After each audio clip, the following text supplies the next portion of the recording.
اور ہم نے اس کا صحیح فیصلہ سلیمان کو سمجھا دیا۔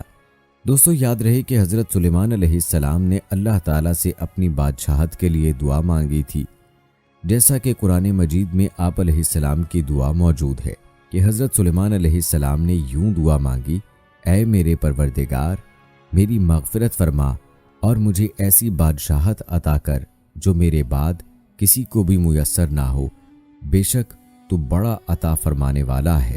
حضرت سلیمان علیہ السلام کی یہ دعا اللہ کے دین کے غلبے ہی کے لیے تھی، چنانچہ اللہ عز و جل نے دعا قبول فرمائی اور انہیں عظیم الشان حکومت عطا فرمائی۔ آپ ہفتے اقلیم کے بادشاہ تھے، دنیا کی ہر شے آپ علیہ السلام کی ماتی اور فرما بردار تھی۔ ہوا کو حکم دیتے تو وہ مہینوں کا سفر گھنٹوں میں طے کر دیتی، چرند پرند ہر حکم کی تابعداری کے لیے حاضر ہوتے، سرکش جنات ہر وقت ہاتھ باندھے احکامات کی بجا آوری کے لیے تیار رہتے اور شیاطین زنجیروں میں جکڑے رہتے، جیسا کہ سورہ انبیاء میں ارشاد ہے: اور ہم نے تیز ہوا سلیمان کے تابع کر دی جو ان کے حکم سے اس ملک میں چلتی تھی جس میں ہم نے برکت دی تھی، یعنی ملک شام، اور ہم ہر چیز سے باخبر ہیں۔ حضرت حسن بصری رحمہ اللہ فرماتے ہیں کہ ہوا کے مسخر کرنے کا واقعہ حضرت سلیمان علیہ السلام کے ساتھ اس وقت پیش آیا جب آپ علیہ السلام اپنے لشکری گھوڑوں کے معائنے میں مصروف تھے۔ اس اثناء میں آپ علیہ السلام کی عصر کی نماز فوت ہو گئی۔ چونکہ اس غفلت کا سبب گھوڑے بنے تھے، لہٰذا انہوں نے اپنے ان خوبصورت اور بیش بہا گھوڑوں کو ذبح کر دیا۔ حضرت سلیمان علیہ السلام نے جب اپنی سواری کے جانور قربان کر دیے تو اللہ تعالیٰ نے انہیں اس سے بہتر سواری عطا فرما دی اور ہوا کو مسخر کر دیا۔ دوستو حضرت سلیمان علیہ السلام کے ان گھوڑوں کا واقعہ قرآن کریم کی سورہ صاد کی آیات نمبر 31، 32 اور 33 میں یوں موجود ہے۔ ارشاد باری تعالیٰ ہے: اور ہم نے سلیمان کے لیے ہوا کو مسخر کر دیا کہ صبح کی منزل مہینے بھر کی ہوتی تھی اور شام کی منزل بھی۔ سورہ سبا کی آیت نمبر 12 میں ارشاد ہے، یعنی حضرت سلیمان علیہ السلام مائے آیان سلطنت اور لشکر تخت پر بیٹھ جاتے اور جدھر آپ علیہ السلام کا حکم ہوتا ہوائیں اسے اتنی رفتار سے لے جاتی کہ ایک مہینے جتنی مسافت صبح سے دوپہر تک کی ایک منزل میں طے ہو جاتی، اور پھر اسی طرح ایک مہینے کی مسافت دوپہر سے رات تک میں، یعنی اس طرح ایک دن میں 2 مہینوں کی مسافت طے ہوتی۔ ابن ابی حاتم نے حضرت سعید بن جبیر رضی اللہ تعالی عنہ سے نقل کیا ہے کہ تخت سلیمانی پر 6 لاکھ کرسیاں رکھی جاتی تھیں، جن پر حضرت سلیمان علیہ السلام کے ساتھ اہل ایمان انسان اور ان کے پیچھے اہل ایمان جنات بیٹھتے۔ پھر پرندوں کو حکم ہوتا کہ وہ تخت پر سایہ کر لیں تاکہ آفتاب کی تپش سے تکلیف نہ ہو۔ ہوا اس عظیم الشان تخت کو اٹھا کر جہاں کا حکم ہوتا وہاں پہنچا دیتی۔ بعض روایات میں ہے کہ اس ہوائی سفر کے وقت پورے راستے حضرت سلیمان علیہ السلام سر جھکائے اللہ کے ذکر و شکر میں مشغول رہتے۔ اور دوستو جیسا کہ میں نے پہلے ذکر کیا کہ حضرت سلیمان علیہ السلام کو اللہ تعالیٰ نے پرندوں کی بولیاں بھی سکھائی تھیں۔ پرندے اپنی اپنی زبان میں جو باتیں کرتے تھے آپ علیہ السلام اسے سمجھ لیتے تھے۔ اللہ تعالیٰ نے حضرت سلیمان علیہ السلام کو چرند پرند جنوں اور انسانوں پر بے مثل حکمرانی عطا فرمائی تھی۔ آپ ان سب کی بولی سمجھتے تھے اور اس نعمت ربانی پر خاص طور پر شکر گزار بھی تھے۔ اللہ تعالیٰ نے اس کا ذکر قرآن پاک میں یوں کیا ہے: اور سلیمان کے لیے جنوں اور انسانوں اور پرندوں کے لشکر جمع کیے گئے، سو ان کی الگ الگ درجہ بندی کر دی گئی، یہاں تک کہ جب چونٹیوں کے میدان میں پہنچے تو ایک چونٹی نے کہا کہ اے چونٹیوں، اپنے اپنے بلوں میں داخل ہو جاؤ، ایسا نہ ہو کہ سلیمان اور اس کے لشکر تمہیں کچل ڈالیں اور ان کو خبر بھی نہ ہو۔ تب وہ اس کی بات سن کر ہنس پڑے اور کہنے لگے کہ اے پروردگار، مجھے توفیق عطا فرما کہ جو احسانات تو نے مجھ پر اور میرے ماں باپ پر کیے ہیں ان کا شکر کروں اور ایسے نیک کام کروں کہ تو ان سے خوش ہو جائے اور مجھے اپنی رحمت سے اپنے نیک بندوں میں داخل فرما۔ دوستو ایک دن حضرت سلیمان علیہ السلام نے جنوں، انسانوں اور پرندوں پر مشتمل اپنی تمام افواج کو جمع کیا اور کسی منزل کی طرف روانہ ہوئے۔ پرندوں نے اپنے پروں سے آپ پر سایہ کیے رکھا۔ ہر لشکر پر چھوٹے بڑے افسر مقرر تھے جو تمام افراد کو اپنے اپنے مقام پر رکھتے تھے۔ جب وہ چونٹیوں کے میدان میں پہنچے تو ایک چونٹی نے کہا، اے چونٹیوں، اپنے اپنے گھروں میں گھس جاؤ، ایسا نہ ہو کہ بے خبری میں سلیمان اور ان کا لشکر تمہیں روند ڈالے۔ حضرت سلیمان علیہ السلام نے چونٹی کی آواز سن لی اور جو بات اس نے دوسری چونٹیوں سے کہی تھی سمجھ لی۔ آپ علیہ السلام یہ بات سن کر مسکرا دیے جو دوسرے نہ سن سکے۔ بعض لوگوں کا خیال یہ غلط ہے کہ حضرت سلیمان علیہ السلام سے پہلے جانور اور انسان ایک دوسرے سے بات چیت کرتے اور ایک دوسرے کی زبان سمجھتے تھے۔ حضرت سلیمان علیہ السلام نے ان سے وعدہ لے لیا کہ وہ انسانوں سے باتیں نہیں کریں گے، اس لیے اب ہم ان کی باتیں نہیں سمجھ سکتے۔ یہ سب جاہلوں کے خیالات ہیں۔ اگر یہ بات درست ہوتی کہ سب لوگ جانوروں کی بولیاں سمجھتے ہوتے تو حضرت سلیمان علیہ السلام کو دوسروں پر کوئی امتیاز حاصل نہ ہوتا۔ اس کے علاوہ حضرت سلیمان علیہ السلام کو جانوروں سے وعدے لے کر کیا فائدہ حاصل ہو سکتا تھا کہ جانور انسانوں سے بات چیت نہ کریں۔ اسی امتیاز ہی کی وجہ سے آپ نے فرمایا، اے پروردگار، مجھے توفیق دے کہ میں تیری ان نعمتوں کا شکر بجا لاؤں جو تو نے مجھے اور میرے والدین کو عطا فرمائی ہیں، اور مجھے توفیق دے کہ میں ایسے نیک اعمال کرتا رہوں جن سے تو خوش رہے، اور مجھے اپنی رحمت سے نیک بندوں میں شامل کر لے۔ اللہ تعالیٰ نے آپ کی دعا یقیناً قبول فرما لی۔ والدین میں حضرت سلیمان علیہ السلام کے والد حضرت داؤد علیہ السلام اور والدہ جو ایک عبادت گزار نیک خاتون تھیں شامل ہیں۔ دوستو، آئیے اب ویڈیو میں آگے بڑھتے ہوئے شامل کرتے ہیں ہدہد اور ملکہ بلقیس کا واقعہ۔ حضرت سلیمان علیہ السلام کے لشکر جرار میں ہدہد کی ڈیوٹی ایک انجینئر کی سی تھی۔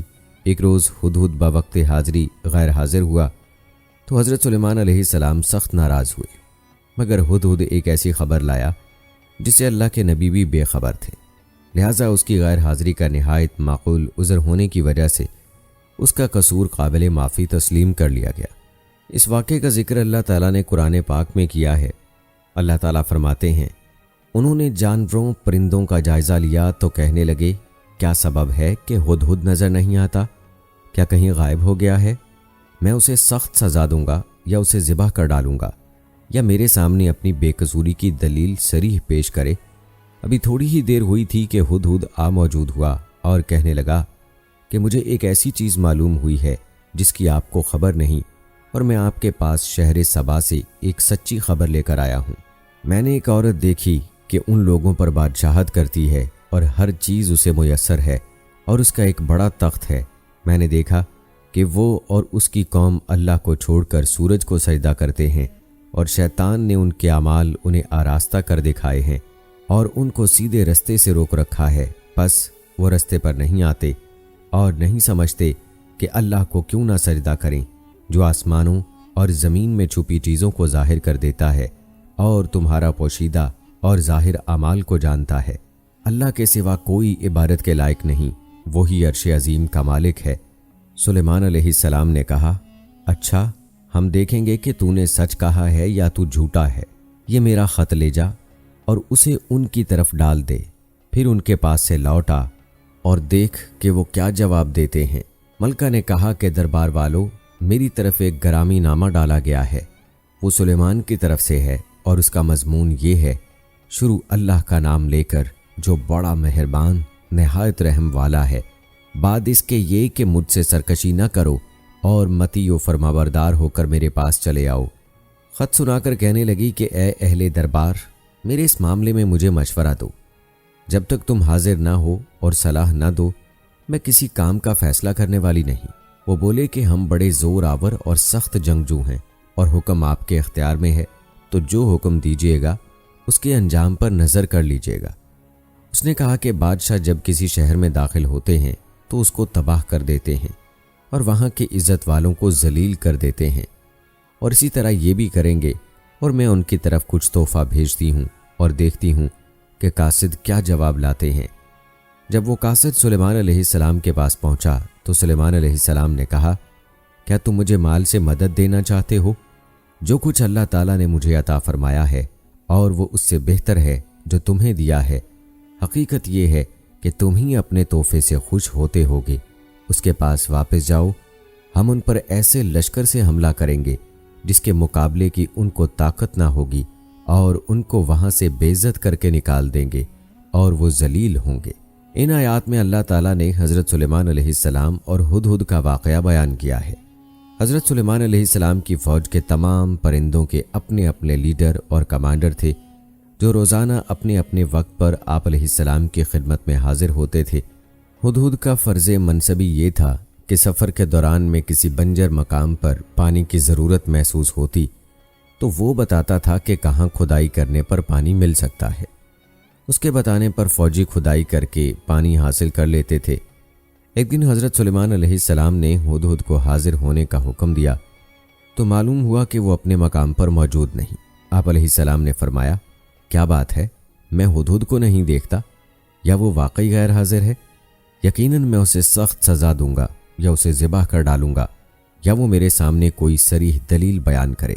حضرت سلیمان علیہ السلام نے ہدہد کی بلا اطلاع غیر حاضری پر ناراضی کا اظہار فرماتے ہوئے اسے سخت سزا دینے یا ذبح کر دینے کا فیصلہ سنا دیا اور کہا کہ اگر وہ اپنی غیر حاضری کا معقول عذر پیش کرے تو اس کی سزا ختم بھی کی جا سکتی ہے۔ تاہم ہدہد جلد ہی حضرت سلیمان علیہ السلام کے دربار میں حاضر ہو گیا اور عرض کی، میں ایک ایسی چیز کی خبر لایا ہوں جس کا آپ کو علم نہیں۔ میں سبا کی ایک سچی خبر آپ کے پاس لایا ہوں۔ میں نے دیکھا کہ ان پر بادشاہت ایک عورت کر رہی ہے جسے ہر چیز سے کچھ نہ کچھ دیا گیا ہے اور اس کا ایک عظمت والا تخت بھی ہے۔ ہدہد نے حضرت سلیمان علیہ السلام کو ملکہ سبا کی سلطنت کے بارے میں بتایا۔ یہ سلطنت یمن میں تھی۔ حضرت سلیمان علیہ السلام کے زمانے میں اس کی حکمران شاہی خاندان کی ایک عورت تھی، کیونکہ سابق بادشاہ کا کوئی بیٹا نہیں تھا جو بادشاہ بن سکتا۔ حضرت ابو ہریرہ رضی اللہ تعالی عنہ سے روایت ہے کہ جب نبی کریم صلی اللہ علیہ وآلہ وسلم کو ایران کی حکومت پر ایک عورت کے فائز ہونے کی خبر ملی تو آپ نے فرمایا، وہ قوم کبھی فلاح نہیں پائے گی جس نے عورت کو حکمران بنا لیا ہے۔ اللہ تعالیٰ کا ارشاد ہے، جسے ہر چیز سے کچھ نہ کچھ دیا گیا ہے اسے ہر وہ چیز ملی ہے جو بادشاہوں کے پاس ہوا کرتی ہے، اور اس کا تخت بھی بڑی عظمت والا ہے۔ اس کے تخت میں طرح طرح کے ہیرے جواہرات اور موتی لگے ہوئے تھے اور وہ سونے سے مزین تھا۔ پھر ہدہد نے بتایا کہ وہ اللہ کے ساتھ کفر کرنے والے لوگ ہیں، اللہ کو چھوڑ کر سورج کو پوجتے ہیں۔ شیطان نے انہیں اس اللہ سے دور کر دیا ہے جو آسمانوں اور زمین میں سے چھپی ہوئی اشیاء نکالتا ہے، اور وہ حسی اور معنوی تمام ظاہری اور پوشیدہ اشیاء سے خوب واقف ہے۔ اس کے سوا کوئی معبود برحق نہیں، وہی عظمت والے عرش کا مالک ہے، یعنی اس کا تخت اتنا بڑا ہے کہ مخلوقات میں سے کوئی چیز اس سے بڑی نہیں۔ اس وقت حضرت سلیمان علیہ السلام نے خط بھیجا جس میں اللہ تعالیٰ اور اس کے رسول صلی اللہ علیہ وآلہ وسلم کی اطاعت کی دعوت دی گئی تھی، اور آپ علیہ السلام کی اطاعت قبول کرنے کا حکم تھا۔ اس لیے فرمایا، تم میرے سامنے سرکشی نہ کرو بلکہ میرے حکم کی تعمیل کرو اور مسلمان بن کر میرے پاس آ جاؤ۔ جب ہدہد نے حضرت سلیمان علیہ السلام کا خط بلقیس کو پہنچایا، اس نے پڑھا اور وزیروں مشیروں کو طلب کر لیا تاکہ اس خط کے بارے میں مشورہ کرے۔ اس نے انہیں صورتحال کی خبر دیتے ہوئے کہا، میری طرف ایک گرامی نامہ ڈالا گیا ہے۔ پھر خط بھیجنے والے کا پتہ بتایا، وہ سلیمان کی طرف سے ہے۔ پھر خط کا مضمون پڑھ کر سنایا، وہ بخشش کرنے والے مہربان اللہ کے نام سے شروع ہے، یہ کہ تم میرے سامنے سرکشی نہ کرو اور مسلمان بن کر میرے پاس آ جاؤ۔ پھر ان سے مشورہ طلب کرتے ہوئے بولی، اے میرے سردارو، تم میرے اس معاملے میں مشورہ دو۔ میں کسی امر کا قطعی فیصلہ نہیں کیا کرتی جب تک تمہاری موجودگی اور رائے نہ ہو۔ انہوں نے کہا، اگر آپ کو جنگ کرنے کے لیے فوج کی ضرورت ہے تو ہم یہ فریضہ انجام دینے کے لیے پوری طرح تیار ہیں، تاہم آخری فیصلہ آپ ہی کا ہوگا۔ آپ خود ہی سوچ لیجئے کہ ہمیں آپ کیا حکم فرمائیں گی۔ تاہم اس کی رائے سرداروں کی رائے سے بہتر تھی اور وہ عقل میں ان سے برتر تھی۔ اسے معلوم ہو گیا کہ اس انداز سے خط بھیجنے والے کا مقابلہ کرنا یا اسے دھوکہ دینا ممکن نہیں۔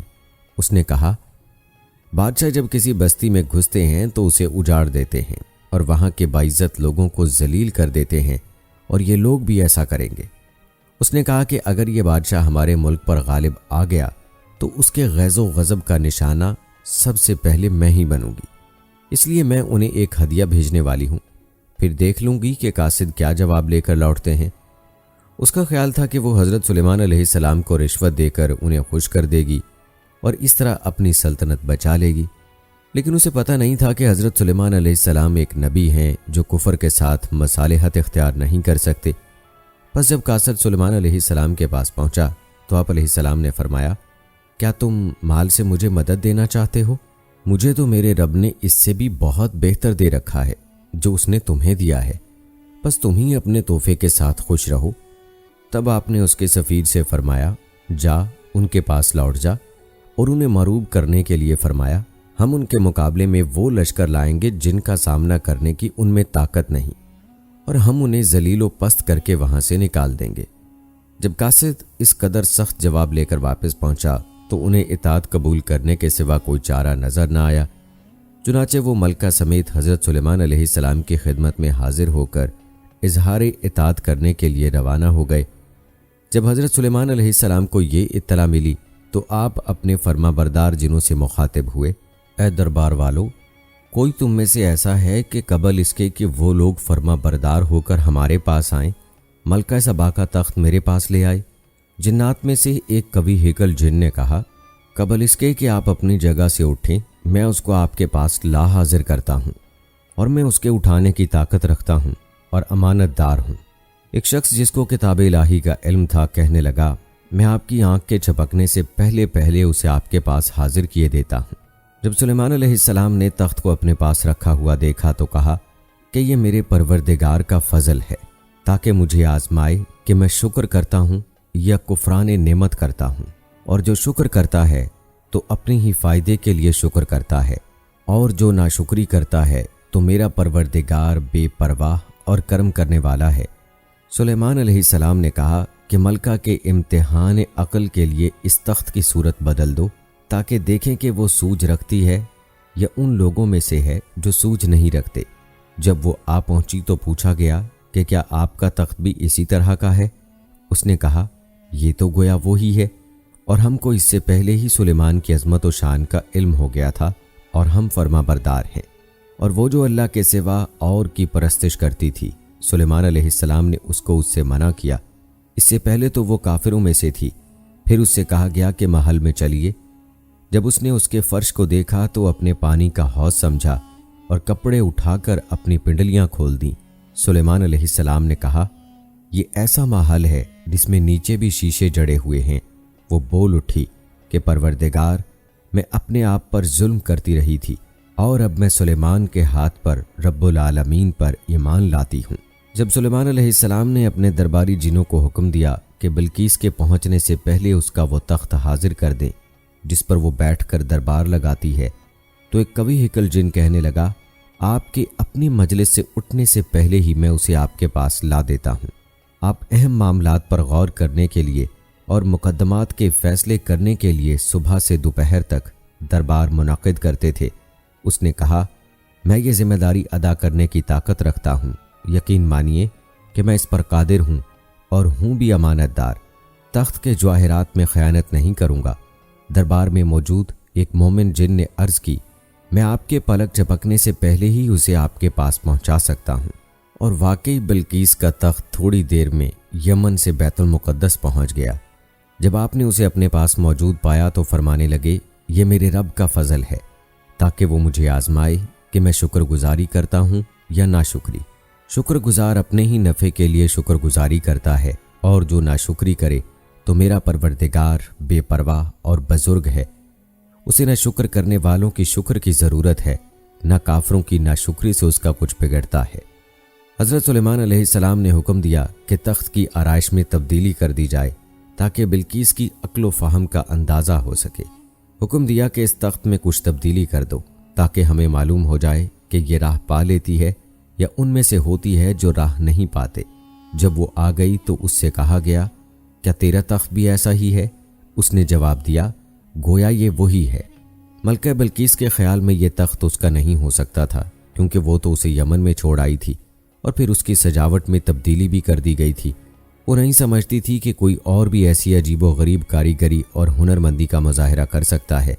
اللہ تعالیٰ نے سلیمان علیہ السلام اور ان کی قوم کی بات نقل فرمائی، ہمیں اس سے پہلے علم دیا گیا تھا اور ہم مسلمان تھے۔ اس کے بعد فرمایا، اے سلیمان، اس سے روک دیا جو وہ اللہ کے سوا سورج کی پوجا کرتی تھی، یقیناً وہ کافر لوگوں میں سے تھی۔ یعنی ملکہ اور اس کی قوم بلا دلیل صرف آباء و اجداد کی تقلید کرتے ہوئے آفتاب پرستی میں مبتلا تھے، اس لیے حضرت سلیمان علیہ السلام نے اسے اس کام سے منع کر دیا۔ حضرت سلیمان علیہ السلام نے شفاف شیشے کا ایک محل تعمیر کروایا تھا۔ اس کے نیچے پانی بہتا تھا اور پانی پر شیشے کی چھت تھی۔ اس پانی میں مچھلیاں اور دوسرے آبی جانور رکھے گئے تھے۔ جب ملکہ بلقیس وہاں پہنچی تو اس سے کہا گیا، محل میں تشریف لے چلیے جہاں حضرت سلیمان علیہ السلام تخت پر رونق افروز تھے۔ اسے دیکھ کر وہ سمجھی کہ یہ حوض ہے۔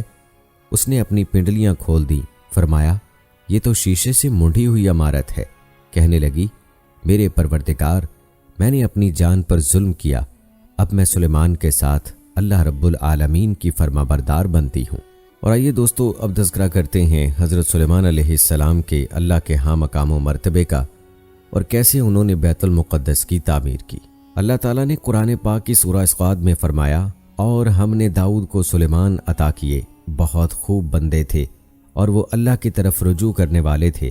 جب ان کے سامنے شام کو خاصے کے گھوڑے پیش کیے گئے تو کہنے لگے کہ میں نے اپنے پروردگار کی یاد سے غافل ہو کر مال کی محبت اختیار کی، یہاں تک کہ آفتاب پردے میں چھپ گیا۔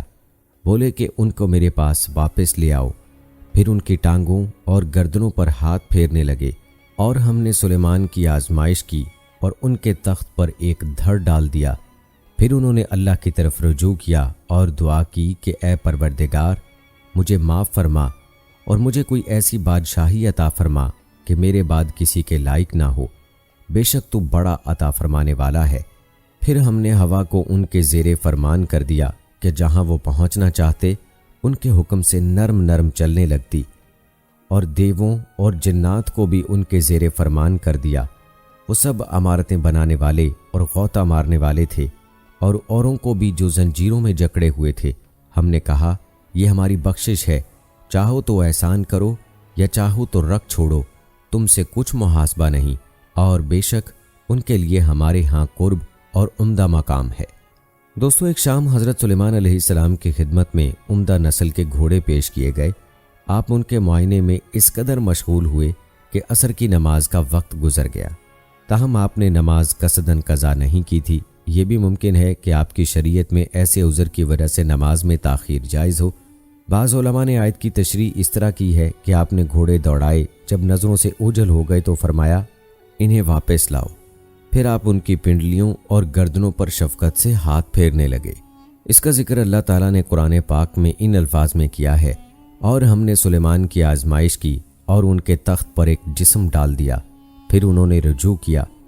مفسرین نے اس مقام پر بہت سی حکایات بیان کی ہیں جو زیادہ تر اہل کتاب سے ماخوذ ہیں۔ ان کا خلاصہ جیسے کہ ابن جریر رحمۃ اللہ علیہ نے بیان کیا ہے، کچھ یوں ہے کہ حضرت سلیمان علیہ السلام اپنے تخت سے 40 دن غائب رہے، پھر واپس آئے تو بیت المقدس کی تعمیر کا حکم دیا۔ آپ نے اس کی عمارت بہت مضبوط بنوائی۔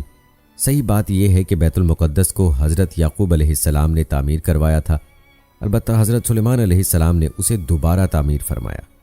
حضرت ابوذر رضی اللہ تعالی عنہ سے روایت ہے، انہوں نے فرمایا، میں نے کہا، اللہ کے رسول، سب سے پہلے کون سی مسجد بنی؟ آپ صلی اللہ علیہ وآلہ وسلم نے فرمایا، مسجد حرام۔ میں نے کہا، اس کے بعد؟ فرمایا، بیت المقدس کی مسجد۔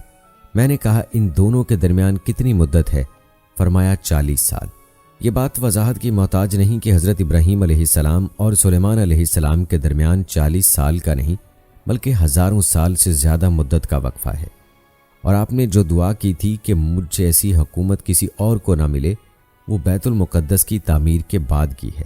حضرت عبداللہ بن عمر رضی اللہ تعالی عنہ سے روایت ہے کہ رسول اللہ صلی اللہ علیہ وآلہ وسلم نے فرمایا، جب سلیمان علیہ السلام نے بیت المقدس تعمیر کر لیا تو اللہ سے 3 دعائیں کی۔ ان کی 2 دعائیں قبول ہو گئیں اور تیسری قبول نہیں ہوئی۔ امید ہے کہ وہ تیسری نعمت ہمیں ملے گی، یعنی امت محمدیہ کو ملے گی۔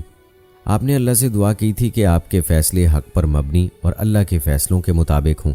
اللہ نے یہ چیز دے دی۔ آپ نے دعا کی آپ کو ایسی حکومت ملے جو کسی اور کے لائق نہ ہو۔ اللہ نے یہ چیز بھی عطا فرمائی۔ آپ نے دعا کی کہ جو شخص گھر سے صرف اس مسجد میں نماز کے ارادے سے روانہ ہو، وہ گناہوں سے اس طرح پاک ہو جائے جس طرح اپنی ماں سے پیدا ہوتے وقت گناہوں سے پاک تھا۔ ہمیں امید ہے کہ اللہ نے یہ دعا ہمارے حق میں قبول فرما لی ہے۔ دوستو، اللہ تعالیٰ نے قرآن میں آپ کی اور آپ علیہ السلام کے والد کی تعریف میں ان کے فیصلے کا ذکر فرمایا، اور داؤد اور سلیمان کا حال بھی سن لو، کہ جب وہ ایک کھیتی کے مقدمے کا فیصلہ کرنے لگے جس میں کچھ لوگوں کی بکریاں رات چر گئی تھیں اور اسے روند گئی تھیں، اور ہم ان کے فیصلے کے وقت موجود تھے، ہم نے فیصلہ کرنے کا طریق سلیمان کو سمجھا دیا اور ہم نے دونوں کو حکم یعنی حکمت و نبوت اور علم بخشا تھا۔ قاضی شریح رحمۃ اللہ علیہ اور دیگر حضرات نے بیان کیا ہے کہ ان لوگوں کا انگوروں کا باغ تھا، دوسرے لوگوں کی بکریاں رات کو باغ میں آ گئیں اور اسے نقصان پہنچایا۔ انہوں نے حضرت داؤد علیہ السلام کے سامنے مقدمہ پیش کیا۔ آپ علیہ السلام نے فیصلہ دیا کہ باغ والوں کو نقصان کے مطابق رقم ادا کی جائے۔ فریقین وہاں سے نکلے تو حضرت سلیمان علیہ السلام سے ملاقات ہو گئی۔ انہوں نے کہا، اللہ کے نبی داؤد نے تمہارا کیا فیصلہ کیا ہے؟ انہوں نے بتایا۔ آپ علیہ السلام نے فرمایا، اگر میں ہوتا تو یہ فیصلہ کرتا کہ بکریاں باغ والوں کے حوالے کی جائیں، وہ ان کے دودھ وغیرہ سے فائدہ اٹھائیں، اور بکریوں والے باغ کو درست کر کے ویسا ہی کر دیں جیسا وہ پہلے تھا، تب اپنی بکریاں واپس لے لیں۔ جب حضرت داؤد علیہ السلام تک یہ خبر پہنچی تو انہوں نے یہی فیصلہ نافذ فرما دیا۔ اسی طرح کا ایک واقعہ صحیحین میں حضرت ابو ہریرہ رضی اللہ تعالی عنہ سے مروی ہے کہ رسول اللہ صلی اللہ علیہ وآلہ وسلم نے فرمایا، 2 عورتوں کے پاس ایک ایک بچہ تھا۔ بھیڑیے نے حملہ کیا اور ایک عورت کا بچہ لے گیا۔ بڑی نے کہا وہ تیرا بچہ لے گیا ہے، چھوٹی نے کہا وہ تیرا بچہ لے گیا ہے۔ انہوں نے حضرت داؤد علیہ السلام کی خدمت میں مقدمہ پیش کیا تو آپ علیہ السلام نے بڑی کے حق میں فیصلہ دے دیا۔ باہر نکلیں تو حضرت سلیمان علیہ السلام سے ملاقات ہو گئی۔ حضرت سلیمان علیہ السلام نے فرمایا، چھری لاؤ، میں اس بچے کو چیر کر دونوں کو آدھا آدھا بچہ دے دوں گا۔ چھوٹی نے کہا، ایسا نہ کریں، اللہ تعالیٰ آپ پر رحم فرمائے، یہ بچہ بڑی کا ہی ہے۔ سو آپ نے بچے کا فیصلہ چھوٹی کے حق میں کر دیا۔ ممکن ہے ان کی شریعت میں دونوں حضرات کے کیے ہوئے فیصلوں کی گنجائش ہو، لیکن حضرت سلیمان علیہ السلام کا فیصلہ راجح تھا، اس لیے اللہ تعالیٰ نے آپ کی سمجھداری کی تعریف فرمائی اور فرمایا، اور ہم نے دونوں کو حکم یعنی حکمت و نبوت اور علم بخشا تھا، اور ہم نے پہاڑوں کو داؤد کے لیے مسخر کر دیا تھا کہ ان کے ساتھ تسبیح کرتے تھے، اور پرندوں کو بھی مسخر کر دیا، اور ہم ہی ایسا کرنے والے تھے، اور ہم نے تمہارے لیے ان کو ایک طرح کا لباس بنانا بھی سکھا دیا تاکہ تم کو لڑائی کے ضرر سے بچائے، بس تم کو شکر گزار ہونا چاہیے۔ دوستو، اگر بات کی جائے حضرت سلیمان علیہ السلام کی ہوا پر حکمرانی اور جنات پر حکمرانی کی، تو اس کا ذکر اللہ تعالیٰ نے سورہ انبیاء کی آیت نمبر 81 اور 82 میں ان الفاظ میں کیا ہے، اور ہم نے تیز ہوا سلیمان کے تابع فرمان کر دی تھی جو ان کے حکم سے اس ملک یعنی شام میں چلتی تھی جس میں ہم نے برکت دی تھی، اور ہم ہر چیز سے خبردار ہیں، اور جنات کے جماعت کو بھی ان کے تابع کر دیا تھا کہ ان میں سے بعض ان کے لیے غوطے مارتے تھے اور اس کے سوا اور کام بھی کرتے تھے، اور ہم ان کے نگہبان تھے۔ اسی طرح سورہ صاد میں بھی اللہ تعالیٰ نے فرمایا، پس ہم نے ہوا کو ان کے ماتحت کر دیا، وہ آپ کے حکم سے جہاں آپ چاہتے نرمی سے پہنچا دیا کرتی تھی۔ ہر عمارت بنانے والے اور غوطہ خور جن کو بھی آپ علیہ السلام کے ماتحت کر دیا، اور دوسرے جنات کو بھی جو زنجیروں میں جکڑے رہتے۔ یہ ہے ہمارا عطیہ، اب تو احسان کر یا روک رکھ، کچھ محاسبہ نہیں۔ ان کے لیے ہمارے پاس بڑا تقرب اور بہت اچھا ٹھکانہ ہے۔ جب آپ علیہ السلام نے اللہ کی رضا کے لیے گھوڑے چھوڑ دیے تو اللہ تعالیٰ نے ان کے عوض آپ کو ہوا کی سواری عنایت فرمائی، جو زیادہ تیز رفتار، زیادہ قوت والی اور زیادہ عظیم تھی، اور اس کو سنبھالنے اور دیکھ بھال کرنے کی مشقت اٹھانے کی بھی ضرورت نہیں تھی۔ وہ آپ کے حکم سے جہاں آپ چاہتے نرمی سے پہنچا دیا کرتی تھی۔ سلیمان علیہ السلام کے پاس ایک قالین تھا جس میں لکڑیاں لگی ہوئی تھیں۔ آپ اس پر حسب ضرورت مکانات، خیمے، گھوڑے، اونٹ، ساز و سامان اور جن و انس وغیرہ رکھ لیتے، اور دشمنوں کے خلاف جہاد وغیرہ میں آپ اس ہوا کے ذریعے سے سفر کرتے تھے۔ آپ جہاں جانا چاہتے آپ کے حکم سے ہوا اسے اڑا کر وہاں سے لے جاتی تھی، اور آپ جس رفتار سے سفر کرنا چاہتے ہوا اسی تیزی سے چلتی تھی، جیسا کہ اللہ تعالیٰ نے سورہ سبا میں ارشاد فرمایا، اور ہوا کو ہم نے سلیمان کے تابع کر دیا تھا، اس کی صبح کی منزل 1 مہینے کی راہ ہوتی اور شام کی منزل بھی مہینے بھر کی ہوتی، اور ان کے لیے ہم نے تانبے کا چشمہ بہا دیا تھا، اور جنوں میں سے کچھ ایسے تھے جو ان کے پروردگار کے حکم سے ان کے آگے کام کرتے تھے، اور جو کوئی ان میں سے ہمارے حکم سے پھرے گا اس کو ہم جہنم کی آگ کا مزہ چکھائیں گے۔ وہ جو چاہتے یہ ان کے لیے بناتے، یعنی قلعے اور مجسمے اور بڑے بڑے لگن یعنی پیالے جیسے تالاب اور دیگیں جو ایک ہی جگہ رکھی ہیں، اے داؤد کی اولاد میرا شکر کرو اور میرے بندوں میں شکر گزار تھوڑے ہیں۔ اللہ تعالیٰ نے جنوں کو حضرت سلیمان علیہ السلام کے مطیع کر دیا تھا، وہ ان کے حکم سے ہر کام انجام دیتے تھے اور کسی حکم کے خلاف ورزی نہیں کرتے تھے۔ اگر کوئی حکم عدولی کی جرت کرتا تو آپ اسے سخت سزا دیتے تھے۔ وہ جن ان کے لیے محرابی عمارت بناتے اور دیواروں پر تصویریں بناتے۔ یہ کام حضرت سلیمان علیہ السلام کی شریعت میں جائز تھا، اور بڑے بڑے حوض بناتے اور بڑی بڑی دیگیں بناتے جو ایک ہی جگہ پڑی رہیں۔ ان میں کھانا پکا کر غریب انسانوں کو اور بعض جانوروں کو کھلایا جاتا تھا۔ اسی لیے اللہ تعالیٰ نے فرمایا، اے آل داؤد شکر کے طور پر نیک عمل کرو، میرے بندوں میں شکر گزار بندے کم ہی ہوتے ہیں۔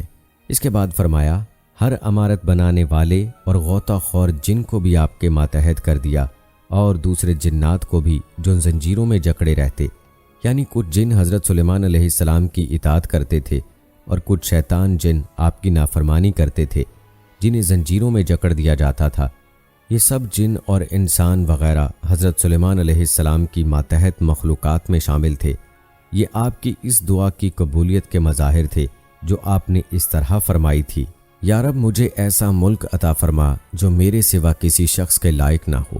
حضرت ابو ہریرہ رضی اللہ تعالی عنہ سے روایت ہے کہ رسول اللہ صلی اللہ علیہ وآلہ وسلم نے فرمایا، آج رات ایک شریر جن میرے سامنے آ گیا تاکہ میری نماز خراب کرے۔ میں نے اس پر اللہ کی توفیق سے قابو پا لیا۔ میرا جی چاہا کہ اسے مسجد کے کسی ستون سے باندھ دوں تاکہ تم سب اسے دیکھو۔ پھر مجھے اپنے بھائی حضرت سلیمان علیہ السلام کی وہ دعا یاد آ گئی کہ انہوں نے فرمایا تھا، اے میرے رب مجھے بخش دے اور مجھے ایسا ملک اور ایسی حکومت عطا فرما جو میرے سوا کسی کے لائق نہ ہو۔ تب میں نے اسے ذلیل کر کے چھوڑ دیا۔ حضرت ابو درداء رضی اللہ تعالی عنہ سے روایت ہے، انہوں نے فرمایا، نبی صلی اللہ علیہ وآلہ وسلم نماز پڑھانے کے لیے کھڑے ہوئے تو ہم نے آپ کو نماز کے دوران میں یہ فرماتے سنا، میں تجھ سے اللہ کی پناہ میں آتا ہوں، میں تجھ پر اللہ کی لعنت بھیجتا ہوں۔ 3 بار فرمایا اور آپ نے اپنا ہاتھ آگے بڑھایا گویا کسی چیز کو پکڑنا چاہتے ہیں۔ جب نماز سے فارغ ہوئے تو ہم نے عرض کی، اللہ کے رسول صلی اللہ علیہ وآلہ وسلم، ہم نے آج آپ کو نماز میں وہ بات کہتے سنا ہے جو بات کہتے پہلے کبھی نہیں سنا، اور ہم نے آپ کو ہاتھ بڑھاتے دیکھا ہے، اس کی کیا وجہ ہے؟ نبی کریم صلی اللہ علیہ وآلہ وسلم نے فرمایا، اللہ کا دشمن ابلیس آگ کا شعلہ لے کر آیا تھا کہ میرے چہرے پر پھینک دے۔ تب میں نے 3 بار کہا، میں تجھ سے اللہ کی پناہ میں آتا ہوں۔ پھر میں نے کہا، میں تجھ پر اللہ کی ساری لعنت بھیجتا ہوں۔ 3 بار کہنے پر بھی وہ پیچھے نہ ہٹا۔ میں نے چاہا کہ اسے پکڑ لوں۔ اگر حضرت سلیمان علیہ السلام نے وہ دعا نہ کی ہوتی تو وہ صبح کو بندھا ہوا ملتا، مدینے والوں کے بچے اس سے کھیلتے۔ حضرت ابو ہریرہ رضی اللہ تعالی عنہ سے روایت ہے کہ نبی کریم صلی اللہ علیہ وآلہ وسلم نے فرمایا، حضرت سلیمان علیہ السلام نے فرمایا، میں آج 70 خواتین کے پاس جاؤں گا، ہر ایک سے ایک شاہ سوار پیدا ہوگا جو اللہ کی راہ میں جہاد کرے گا۔ آپ علیہ السلام کے ساتھی نے کہا، انشاءاللہ کہیے۔ آپ نے کہا، چنانچہ ان میں سے صرف ایک خاتون کے ہاں بچہ پیدا ہوا، اس کا بھی جسم آدھا تھا۔ نبی کریم صلی اللہ علیہ وآلہ وسلم نے فرمایا، اگر آپ انشاءاللہ کہہ دیتے تو آپ کی خواہش پوری ہوتی اور بچے پیدا ہو کر جوان ہوتے اور وہ اللہ کی راہ میں جہاد کرتے۔ ایک روایت میں ہے کہ رسول اللہ صلی اللہ علیہ وآلہ وسلم نے فرمایا، سلیمان بن داؤد علیہ السلام نے فرمایا، آج رات میں 100 عورتوں کے پاس جاؤں گا، ہر ایک سے ایک لڑکا پیدا ہوگا جو اللہ کی راہ میں جہاد کرے گا۔ آپ کو انشاءاللہ کہنا یاد نہ رہا، آپ ان سب کے پاس گئے، ان میں سے کسی کے ہاں بچہ پیدا نہ ہوا، صرف ایک خاتون سے آدھا بچہ پیدا ہوا۔ نبی کریم صلی اللہ علیہ وآلہ وسلم نے فرمایا، اگر آپ انشاءاللہ کہہ دیتے تو آپ کی خواہش پوری ہو جاتی۔ حضرت سلیمان علیہ السلام کو ایک عظیم سلطنت ملی تھی۔ آپ کا حکم صرف انسانوں پر نہیں بلکہ جنوں، جانوروں اور پرندوں پر بھی چلتا تھا۔ آپ کو ہر چیز حاصل تھی، اس لیے آپ نے فرمایا تھا، اے میرے رب مجھے بخش دے اور مجھے ایسا ملک عطا فرما جو میرے سوا کسی کے لائق نہ ہو۔ چنانچہ آپ کی دعا قبول ہوئی۔ اللہ تعالیٰ نے آپ کو اجازت دی کہ جسے چاہیں جتنا چاہیں عطا فرمائیں، آپ کا اس بارے میں کوئی محاسبہ نہیں ہوگا۔ یہ ایک بادشاہ نبی کی شان ہے۔ ایک عبودیت کی شان رکھنے والا نبی کسی کو وہی کچھ دے گا جس کی اسے اجازت دی جائے گی۔ ہمارے نبی حضرت محمد صلی اللہ علیہ وآلہ وسلم کو اختیار دیا گیا کہ آپ چاہیں تو شاہانہ شان و شوکت والے نبی بن جائیں اور چاہیں تو ابد کی شان رکھنے والے نبی بن جائیں۔ ایک روایت میں ہے کہ نبی کریم صلی اللہ علیہ وآلہ وسلم نے حضرت جبرائیل علیہ السلام سے مشورہ طلب کیا تو انہوں نے اشارہ فرمایا کہ تواضع اختیار فرمائیے، تو آپ نے بندگی کا مقام رکھنے والا نبی بننا پسند فرمایا۔ اللہ تعالیٰ نے آپ کی امت میں قیامت تک کے لیے خلافت اور حکومت مقرر فرما دی۔ اللہ تعالیٰ نے حضرت سلیمان علیہ السلام کو دنیا میں تمام نعمتیں عطا فرمائیں، اس کے علاوہ آپ کو آخرت میں بھی عظیم ثواب، بلند ترین مقام اور عزت و شرف سے سرفراز فرمایا۔ جیسے کہ اللہ تعالیٰ کا ارشاد ہے، ان کے لیے ہمارے پاس بڑا تقرب ہے اور بہت اچھا ٹھکانہ ہے۔ سورہ سبا میں اللہ تعالیٰ نے فرمایا، پھر جب ہم نے ان کے لیے موت کا حکم صادر کر دیا تو کسی چیز سے ان کا مرنا معلوم نہ ہوا مگر گھن کے کیڑے سے جو ان کا عصا کھاتا رہا۔ جب عصا گر پڑا تب جنوں کو معلوم ہوا اور کہنے لگے کہ اگر وہ غیب جانتے ہوتے تو ذلت کی تکلیف میں نہ رہتے۔ حضرت ابن عباس رضی اللہ تعالیٰ عنہ فرماتے ہیں، حضرت سلیمان علیہ السلام کی وفات کے بعد گھن کا کیڑا 1 سال تک ان کے عصے کو کھاتا رہا، تب آپ کا جسم مبارک گرا۔ امام ابن جریر رحمۃ اللہ علیہ فرماتے ہیں کہ آپ علیہ السلام کی عمر 50 سال سے کچھ زیادہ تھی۔ آپ علیہ السلام کی وفات کے بعد آپ کا بیٹا رجام بادشاہ ہوا، اس نے 70 سال حکومت کی۔ اس کے بعد بنی اسرائیل کی سلطنت کے ٹکڑے ٹکڑے ہو گئے۔ دوستو، اگر بات کی جائے کہ اللہ تعالیٰ کے تمام انبیاء کرام علیہ الصلوۃ والسلام کے قصوں میں ہمارے لیے عبرتیں، حکمتیں اور نتائج ہیں، تو حضرت سلیمان علیہ السلام کے قصے سے نظام شورا کی ضرورت و اہمیت اور افادیت و فضیلت ثابت ہوتی ہے۔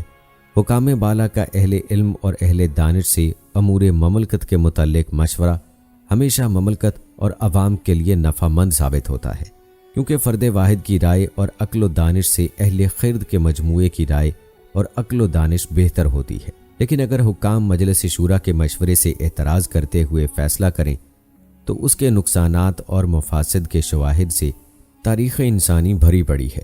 ملکہ بلقیس کو حضرت سلیمان علیہ السلام کا دھمکی آمیز خط موصول ہوا تو اس نے اکیلے ہی اس کے بارے میں فیصلہ نہیں کر لیا، بلکہ اپنے امراء اور وزراء کو جمع کر کے ان سے مشورہ طلب کیا۔ سورہ نمل میں اللہ تعالیٰ نے فرمایا، اے میرے سردارو، تم میرے اس معاملے میں مجھے مشورہ دو، میں کسی امر کا قطعی فیصلہ جب تک تمہاری موجودگی اور رائے نہ ہو نہیں کیا کرتی۔ اس طرح ملکہ نے ان سے مشورے کے بعد اپنے اور اپنے عوام کی بہتری اور فلاح والا فیصلہ کیا۔ اس سے یہ بھی سبق ملتا ہے کہ سربراہ کے لیے ضروری نہیں کہ وہ شورا ہی کی رائے کے مطابق فیصلہ کرے، بلکہ مشورے کے بعد جو صورت اسے بہتر نظر آئے وہ اس کا فیصلہ کر سکتا ہے۔ مشورہ اور رائے دہی کا یہ مفید نظام ہزاروں سال پر محیط ہر حکومت کے دستور و قانون کا اہم اور لازمی حصہ رہا ہے، البتہ مختلف ادوار میں اس کے مختلف انداز رہے ہیں۔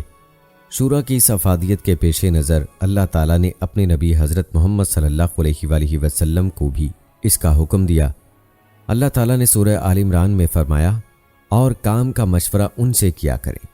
امام شوکانی رحمۃ اللہ علیہ شورا کے عمل کی تفصیل بیان کرتے ہوئے امام ابن خزید منداد سے نقل کرتے ہیں کہ حکمرانوں کے لیے ضروری ہے کہ وہ علماء کرام سے ایسے امور میں مشورہ کریں جو انہیں معلوم نہ ہوں یا جن کے بارے میں انہیں اشکال ہو، فوجی سربراہوں سے، جنگی امور، عوامی نمائندوں سے عوام کی فلاح و بہبود، اور ماتحت وزراء و رؤساء سے ان کے علاقوں کے متعلق مشورہ کریں۔ حضرت سلیمان علیہ السلام کے قصے سے ہمیں یہ سبق ملتا ہے کہ ایمان، عقیدہ، دین اور اسلام انمول ہیں، ان کے بدلے میں دنیا جہان کی ساری دولت و عمارت ہیچ ہے۔ حضرت سلیمان علیہ السلام نے ملکہ بلقیس کو سورج کی پوجا ترک کر کے مالک حقیقی کی عبادت کی دعوت دی اور اسے مومن بن جانے کا حکم نامہ ارسال کیا۔ بصورت دیگر جنگ کی سخت وارننگ بھی دی۔ ملکہ نے آپ کو دنیاوی بادشاہ سمجھ کر تحفے تحائف دے کر وفد رسال کیا تو آپ نے انہیں جواب دیا، کیا تم مال سے مجھے مدد دینا چاہتے ہو؟ مجھے تو میرے رب نے اس سے بہت بہتر دے رکھا ہے جو اس نے تمہیں دیا ہے، لہٰذا تم ہی اپنے تحفے سے خوش رہو۔ یعنی تم ان ہیرے جواہرات سے میرے خزانوں میں کیا اضافہ کر سکتے ہو جبکہ مجھے اللہ تعالیٰ نے ان کے علاوہ ان سے بہتر نعمتوں سے نوازا ہے، لہٰذا تم ہی انہی دنیاوی تحائف سے خوش رہو۔ اس طرح آپ نے تا قیامت آنے والے اہل ایمان حکمرانوں کو یہ سبق دیا کہ وہ دین کی نشر و اشاعت اور اس کی سربلندی کے بدلے بڑے سے بڑے دنیاوی لالچ کو بھی ٹھکرا دیں اور ایمان و عقیدے کی دعوت کو دنیا میں غالب کر کے دم لیں۔ آپ کے اسوہ حسنہ میں موجودہ دور کے مسلم حکمرانوں کے لیے درس عبرت ہے، جو چند ٹکوں کی خاطر ایمان اور اہل ایمان کے خلاف حنود و یقود کے دست و بازو بنے ہوئے ہیں۔ اس میں ان مادہ پرست لالچی اور ہوس کے مارے حکمرانوں کے لیے بھی درس ہے، جو چند روزہ عیش و عشرت کی خاطر ایمان اور عقیدے کو بیچ دیتے ہیں اور کفار کے ساتھ یارانے مضبوط کرنے کے لیے اہل ایمان کے خلاف دن رات سازشوں میں مصروف رہتے ہیں۔ حضرت سلیمان علیہ السلام کے واقعے سے اہل علم کو تواضع اور انکسار کا سبق ملتا ہے، علماء کرام کو یہ درس ملتا ہے کہ انہیں اپنے علم پر غرور و تکبر میں مبتلا نہیں ہونا چاہیے، نیز علم کے موتی جہاں اور جس سے ملے حاصل کر لینے چاہیے، اس میں مقام و مرتبے کو رکاوٹ نہیں بننا چاہیے۔ اور دوستو، حضرت سلیمان علیہ السلام کے قصے سے اللہ تعالیٰ کا شکر کرنے کا درس ملتا ہے۔ شکر نئی نعمتوں کے حصول اور پرانی نعمتوں کی بقا اور دوام کے حصول کا ذریعہ ہے۔ حضرت سلیمان علیہ السلام نے اللہ تعالیٰ کی نعمتوں پر اور جو اللہ تعالیٰ نے انہیں بادشاہت اور حکمرانی عطا کی تھی، ہر حال میں اللہ تعالیٰ کا شکر ادا کیا۔ ملکہ بلقیس کے محل سے اس کا تخت پلک چھپکنے سے پہلے لاموجود کرنے والے افراد آپ کے پیروکار تھے۔ جب آپ نے اس کمال درجے کی تیزی سے تخت اپنے پاس دیکھا تو فوراً اس نعمت پر اللہ کا شکر بجا لائے، فرمانے لگے یہی میرے رب کا فضل ہے تاکہ وہ مجھے آزمائے کہ میں شکر گزاری کرتا ہوں یا ناشکری۔ شکر گزار اپنے ہی نفع کے لیے شکر گزاری کرتا ہے، اور جو ناشکری کرے تو میرا پروردگار بے پرواہ اور بزرگ ہے۔ ہمیں بھی اللہ تعالیٰ کی لاتعداد نعمتوں پر ہر وقت شکر گزار رہنا چاہیے تاکہ مزید رحمت الہی کا حصول ہو، نزول ہو۔ پیارے دوستو، یہ تھی ہماری آج کی ویڈیو حضرت سلیمان علیہ السلام کی زندگی کے حالات و واقعات پر۔ پھر حاضر ہوں گے ایک نئی ویڈیو کے ساتھ۔ مجھے اگلی ویڈیو تک اجازت دیں۔ فی امان اللہ۔